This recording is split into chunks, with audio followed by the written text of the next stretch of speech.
Mr. Marc Castagnola. Oh, I'm good today. I'm great.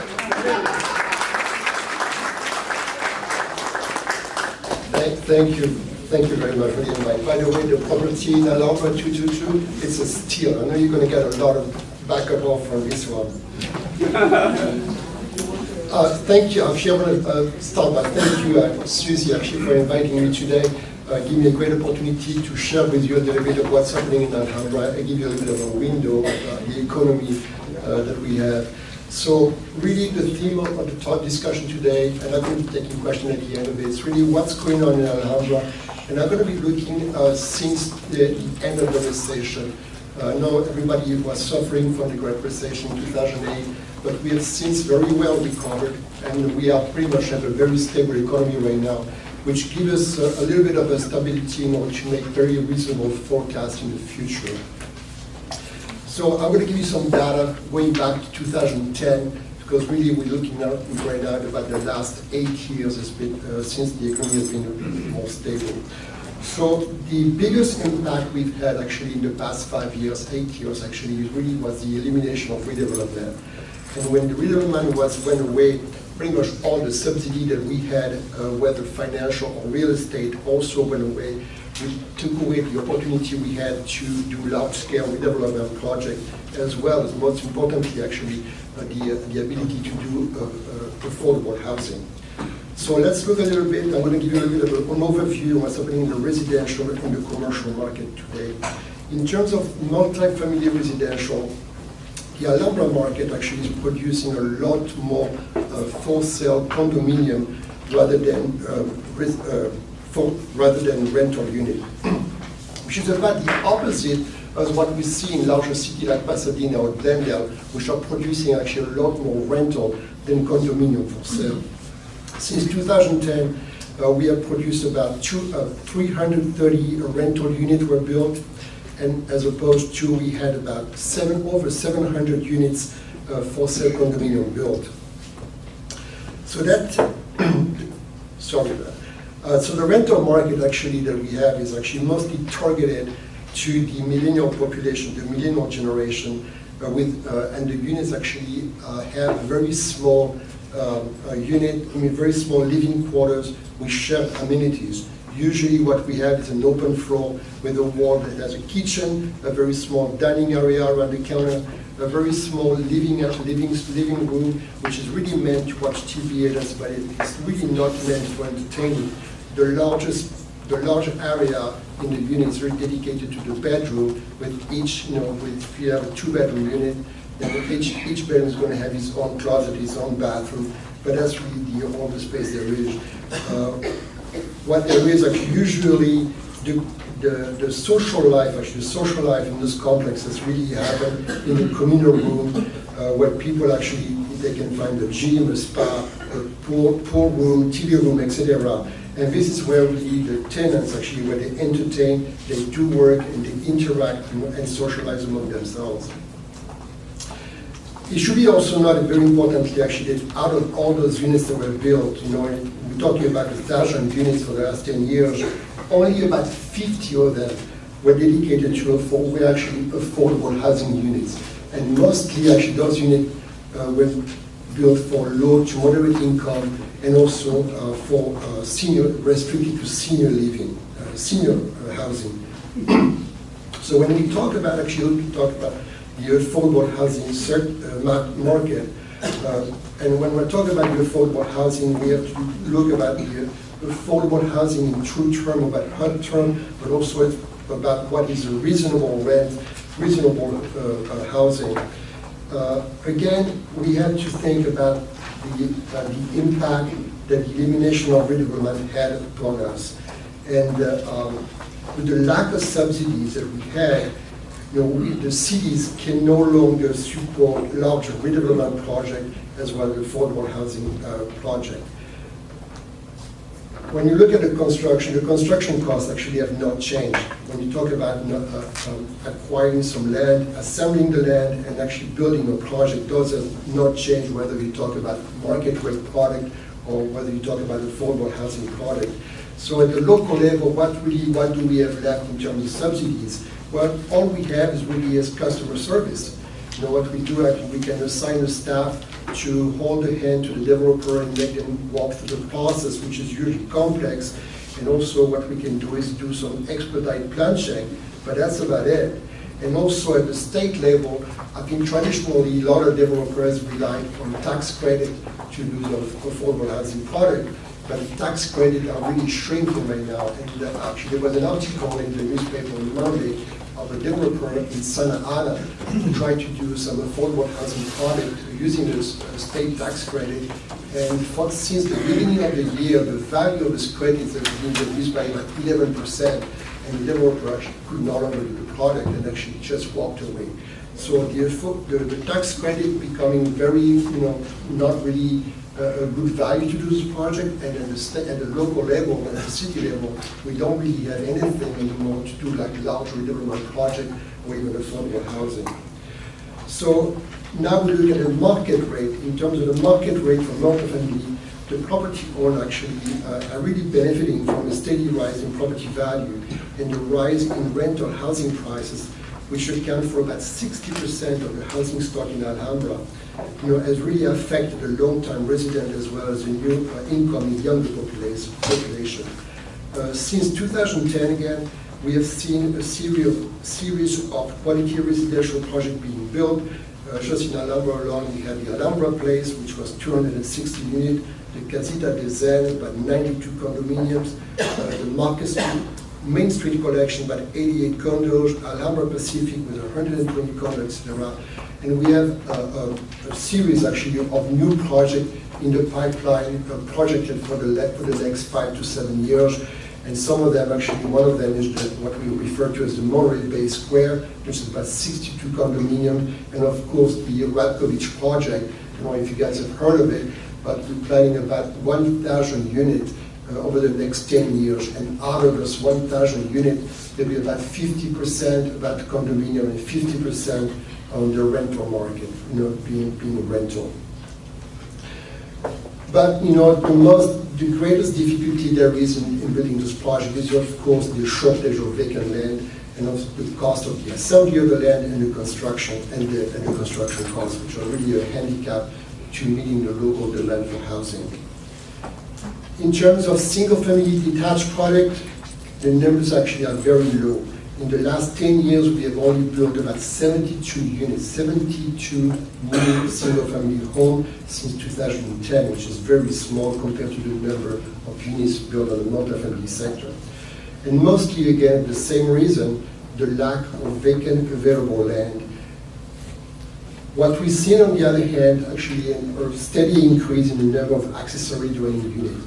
And I think you all must be familiar with the new state law that required the city to allow the ADUs to be built in the back of single-family home. And just in the last 6 months, we have received 61 applications for ADUs. That means about an average about 10 per month. And a lot of them actually are being built on a speculative process, meaning that the property owner get the entitlement done, and hopefully, they're trying to resell the product with the entitlement, so maybe not, some of them may not be all built. But that is actually an impact actually on the quality of the products being built, because keep in mind that the state also allows for the garage to be converted into residential unit. And when you talk about converting a garage, you're talking about a 200 square foot unit with very basic amenity in it. And those, by the way, are only probably meant for rental, but the state also allows that the property owner can actually use and live in the ADUs and does rent the main house.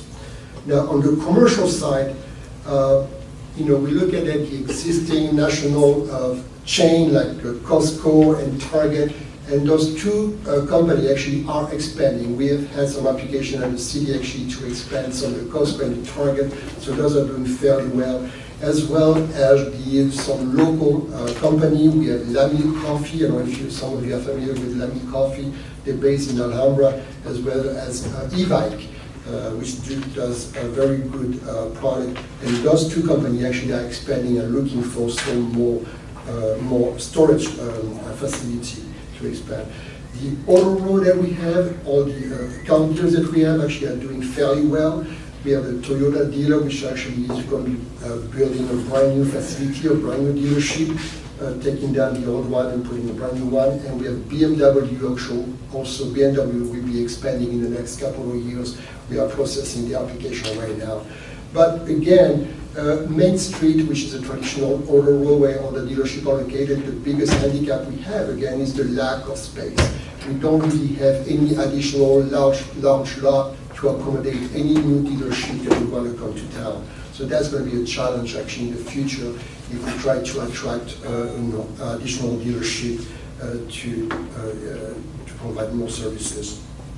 Now, on the very bright side, we're looking at the small retail shop that we have, and on the small retail, we're experiencing a very healthy growth in the retail in the size of about 1,000 to 2,000 square feet on Main Street and on Valley Boulevard, on the Valley Boulevard corridor.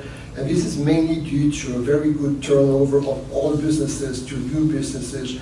And we're looking actually in the downtown Main Street, mainly we're looking at new restaurants, new small-scale restaurants, not really franchise, no national franchise, but really local restaurant.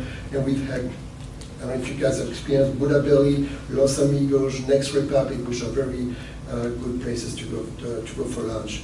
But also, we also see an increase in the number of small other businesses that tend to cater to very younger demographics. And we're looking actually at a small fitness shop. I think all of you have heard of the CrossFit business. That's really expanding a little bit everywhere. We have some small tea shop, ice cream, card game, and sports facilities. The rental, finding a tenant for a large retail space in mixed-use development still remains a challenge. And I know in Alhambra we had like a couple of large space being on the market for quite some time. And we're going to have some tenants. We have some tenants actually leased up the space, but they are low-cost retailers. We have one of them is Five Below, and the other one is Miniso. So it doesn't look, we're not looking at really a high return on those ones. So really to summarize about the volume of application that we receive, I think I talked to you about the number of new construction.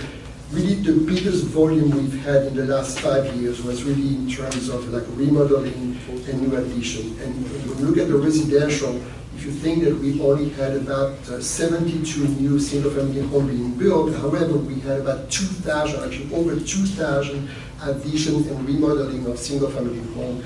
And on the commercial side, we actually had about 800, a little bit slightly over 800 permits for commercial addition or tenant improvement in the whole city. So it's a lot larger volume than we had actually new construction. So if you look at the future, actually based on what the data we have, if you look at the future, actually what can we do, how can we maintain the quality of life in Alhambra for all the residents, and yet promote a very healthy growth, and particularly how can we attract large quality project, whether in commercial or residential. So that's the question actually that we're trying to answer via the update of our new general plan. And in the general plan actually that we're going to be producing in the next 6 to 7 months right now, we're trying to take a new approach and really trying to target the vision to the new millennial culture. As such, we are looking at including actually a lot more pedestrian-oriented neighborhood with neighborhood retail. We're looking at developing a city-wide electric charging station infrastructure where people actually will be able to go shopping at any place in the city and be able to recharge their vehicle while shopping. We're looking at a bicycle sharing program in the city where people actually pick up a bike at a corner and then ride a bike to the next shop and drop it off and then pick another one to go back home. Looking at the bike plan, the city-wide bike plan. We're looking also at creating some hubs in the city, hubs for the car sharing service, for the Lyft that we see and the Uber that try, right now they kind of circulate all over the city. We're trying to find some hubs for them to go pick up and drop off, permanent hubs. We're looking actually also on the Fremont corridor, what's going to be happening with the 710 freeway mitigation fund. So hopefully we can find there'll be some funding to some improvement to the infrastructure over there to facilitate the traffic circulation.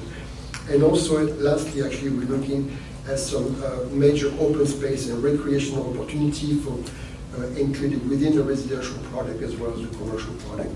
And when you talk about open space, actually, like I said, we don't really have any large lot, vacant lot to do like large park anymore. So we're looking at some pocket parks and really neighborhood, really small parks, small facilities that really cater to the neighborhood rather than to be central to the city. So this is not a simple task. And actually, we're looking actually at a much greater cooperation with the stakeholder, some association, the Chamber of Commerce, the Realtor Association, to try to help us and work with you to try to find good tenants, look at some opportunities that we have, and really work together in facilitating all sorts of development, great product for the city. So with that, actually, I'm pretty ready to answer any questions if you have any questions. Thank you. Yes. Question. Over the last year, in the city of Alhambra, I've seen a lot of movement, especially with very established restaurants and stuff. Wahib's is gone. We have Camera Shop down Main Street, and also the Nutrition Center, and now Tuki's moving to South Pasadena. Is there a reason why? You're absolutely right, actually. This is very regretful. I mean, we really try to maintain the businesses in Alhambra. The reason why Wahib is actually closing is very simple.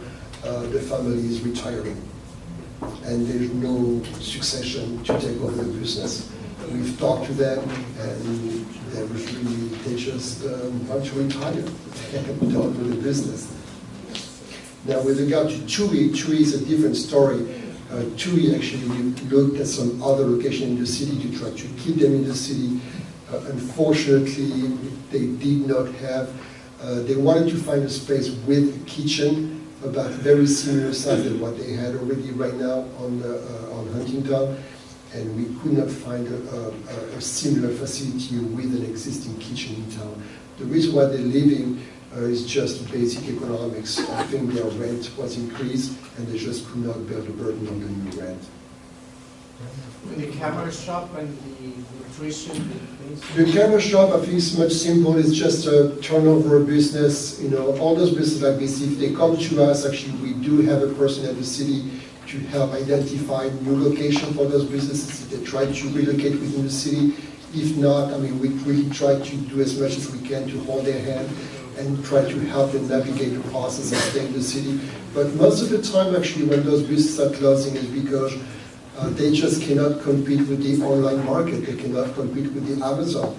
The small counter shop right now, if you look at, they need to compete with the Best Buys and the online dealership. And it's very, very difficult. And that's why when I was talking about the new businesses we have are really small businesses, and they really have targeted a very narrow demographics.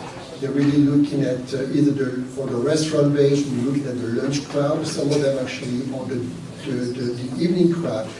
We have a restaurant actually, some of them are not even open for lunch, they only open at dinner time. The new two restaurants we have, Next Republic and Los Amigos.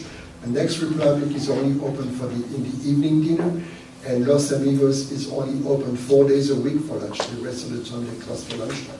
So it's very difficult, and they really have to find their niche. One thing that we try to do to help those businesses actually is to create a pedestrian activity on the sidewalk, but that can only be done actually by bringing either residential for the evening crowd or offices for the lunch crowd.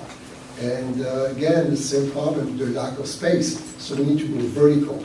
And when you talk about going vertical, then we're talking about increasing density, and density is always very difficult to be accepted.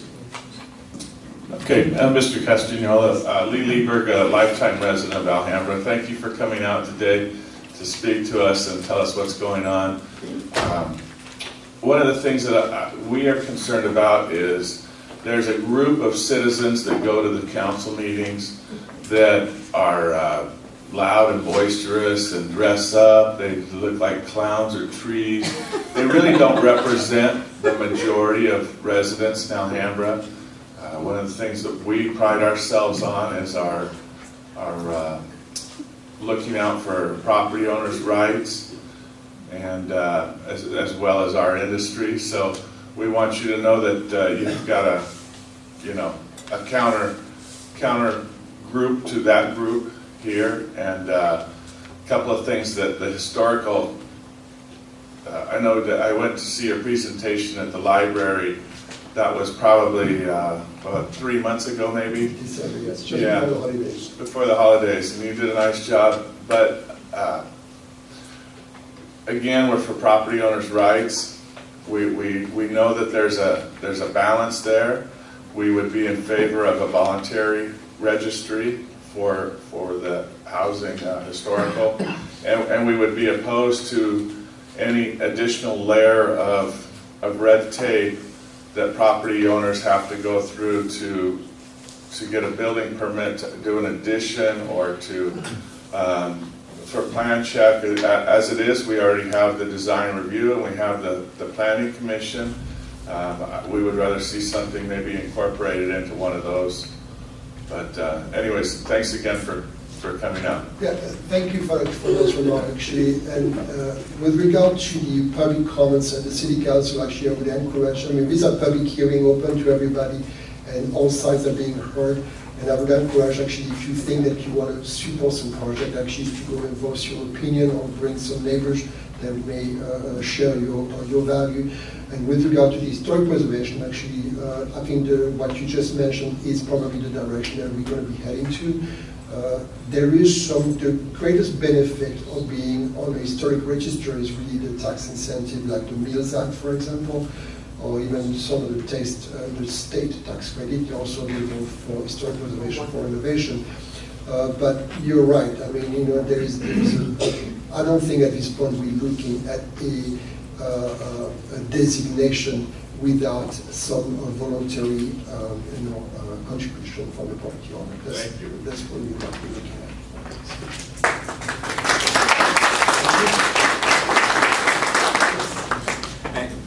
I'm sure you saw in the news a couple of the gubernatorial candidates for the state have set very ambitious home building targets for California.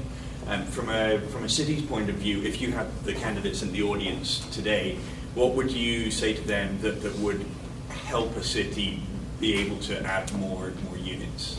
Well, what could the state do to aid that target? Well, the state, this is not the first time the state is trying to impose some quota on the city. I mean, right now, every other year, we're dealing with a RENA number in terms of affordable housing, and we have to meet those challenges. Or the state actually does pass regulation, actually, like for the ADU.